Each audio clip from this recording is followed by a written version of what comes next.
Assalamualaikum warahmatullahi wabarakatuh. Perkenalkan, kami dari kelompok 5 yang beranggotakan Laila Maula Hasana, Laila Mahramita, dan saya sendiri Mutia Ananda akan membahas tentang dinamika gen dalam populasi dan hukum Hardy-Weinberg dalam evolusi. Pokok bahasan kami yang pertama yakni ada variasi genetik dalam populasi, keterkaitan hukum Hardy-Weinberg dengan evolusi, dan faktor yang mempengaruhi frekuensi gen dan keanekaragaman genetik. Variasi genetik dalam populasi.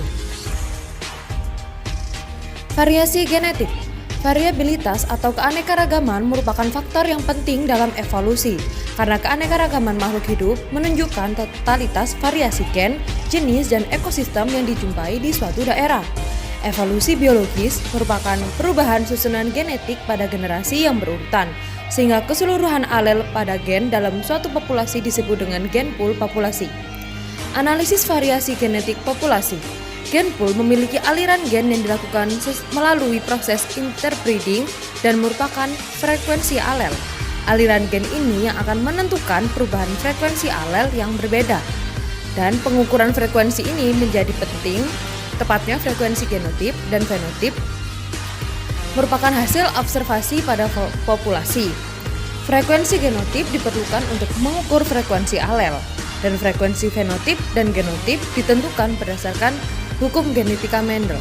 Pengembangan hukum Mendel, proporsi relatif genotip tetap konstan dari satu generasi ke generasi berikutnya. Hari ini didapatkan dari hasil pola penurunan Mendel yang diteruskan untuk menentukan frekuensi genotip dan frekuensi alel yang sebenarnya dalam populasi dengan cara menentukan proporsi relatif genotip. Proporsi relatif dapat ditentukan dengan hukum Hardy-Weinberg. Keterkaitan hukum Hardy-Weinberg dengan evolusi. Hukum Hardy-Weinberg menyatakan bahwa frekuensi alel dan fenotip dalam kumpulan sel suatu populasi tetap konstan selama beberapa generasi, kecuali jika ada yang bertindak sebagai gen lain selain rekombinasi seksual. Teori Hardy-Weinberg ini digunakan untuk menjelaskan suatu populasi yang tidak berevolusi karena terjadi kesetimbangan genetik. Untuk berlakunya hukum Hardy-Weinberg ini harus terpenuhi 5 syaratnya. Yang pertama, populasi sangat besar. Artinya, semakin besar populasi, maka semakin kecil pengaruh terjadinya perubahan frekuensi gen di dalam gen pool. Sebaliknya, semakin kecil populasi, pengaruh penyimpangan genetik terhadap perubahan frekuensi gen akan menjadi semakin besar. Yang kedua, terisolasi dari populasi lain atau tidak ada migrasi ke dalam dan keluar populasi. Jika suatu populasi terpisah dengan populasi lain, maka kemungkinan terjadinya gen flow atau aliran gen akibat perkawinan antar populasi tidak akan terjadi. Yang ketiga, tidak terjadi mutasi. Mutasi akan merubah suatu alel menjadi bentuk alel lain atau terjadi suatu penyimpangan dan berakibat pada perubahan gen pool. Yang keempat, perkawinan acak. Di dalam suatu populasi, setiap anggota dalam populasi mempunyai kemungkinan yang sama untuk melakukan perkawinan tanpa adanya faktor keinginan untuk memilih pasangan kawin. Dan yang terakhir, tidak ada seleksi alam, yaitu semua makhluk hidup memiliki kemampuan untuk hidup dan tidak ada persaingan dalam mempertahankan hidupnya, sehingga terdapat makhluk hidup yang beraneka macam. Hukum Hardy-Weinberg hanya dapat berlaku jika kelima syarat ini terpenuhi seluruhnya. Jika ada salah satu syarat yang tidak terpenuhi, maka hukum Hardy-Weinberg tidak dapat berlaku, karena syarat-syarat ini akan mempengaruhi perubahan alel di dalam suatu populasi, yang akan berpengaruh terhadap kesetimbangan. Nilai kesetimbangan untuk frekuensi alel dan genotip dalam kumpulan gen dapat dihitung menggunakan persamaan Hardy-Weinberg.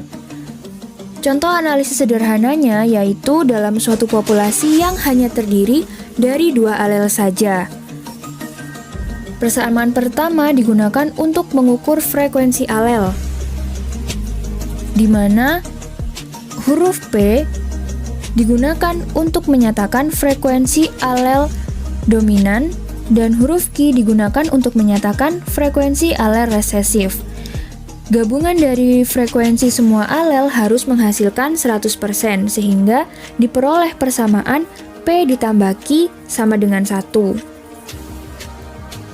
Selanjutnya, untuk membentuk zigot, gamet harus menggabungkan alel-alelnya. Peluang untuk frekuensi genotip homozigot dominan adalah P kuadrat.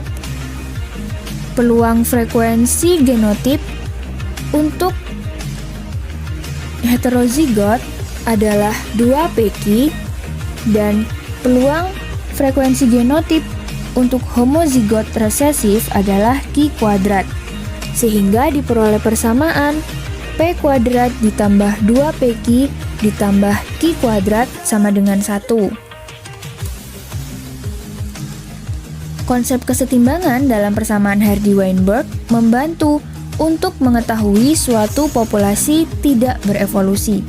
Nilai kesetimbangan untuk frekuensi alel dan genotip yang dihitung menggunakan persamaan Hardy-Weinberg memberikan dasar untuk melacak struktur genetik suatu populasi selama beberapa generasi. Jika frekuensi alel atau genotip menyimpang dari nilai yang ditetapkan dari kesetimbangan Hardy-Weinberg, maka populasi akan mengalami evolusi. Pada kenyataannya, hukum Hardy-Weinberg sangat sukar sekali terjadi di alam secara alami, maka dapat dipastikan bahwa evolusi akan senantiasa terjadi. Selanjutnya adalah faktor yang mempengaruhi frekuensi gen dan keanekaragaman genetik. Faktor-faktor tersebut antara lain mutasi, migrasi, perkawinan tidak acak, kemampuan alel tidak sama, populasi tetap, dan populasi besar. Yang pertama ada mutasi. Mutasi merupakan peristiwa terjadinya perubahan genetik yang dapat diwariskan sehingga menimbulkan berbagai variasi genetik dan menyebabkan terjadinya evolusi. Mutasi dapat memberikan variabilitas genetik baru yang memungkinkan organisme dapat beradaptasi dengan lingkungan baru. Fenomena ini dapat mengubah frekuensi gen dalam populasi karena ada satu gen yang berubah.